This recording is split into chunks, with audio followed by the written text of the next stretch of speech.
An entity has transferred all the risk and reward arise from the financial asset that it owns. It will de-recognize the financial assets from its books of accounts and will recognize any financial assets or financial liability generated because of the terms and conditions of the transfer of that financial assets.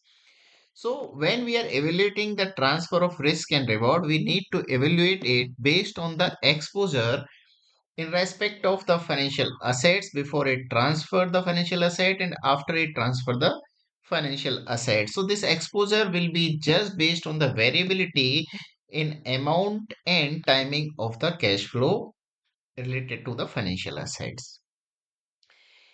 An entity will be considered as a retaining risk and reward if the exposure to the variability in present value of the cash flow from the asset does not change significantly.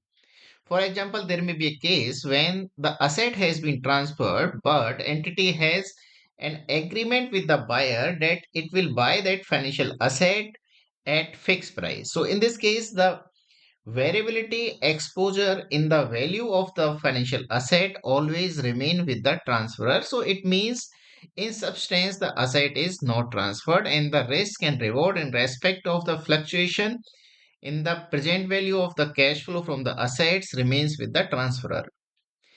In another case, it will be considered as a transferred if the variability is not significant in relation to the variability in the present value of net cash flow of the financial asset. For example, if an entity has transferred the financial asset and has option to buy back at the fair value at the time of purchase. So in this case, the transferor has transferred the risk and reward to the purchaser of the financial asset.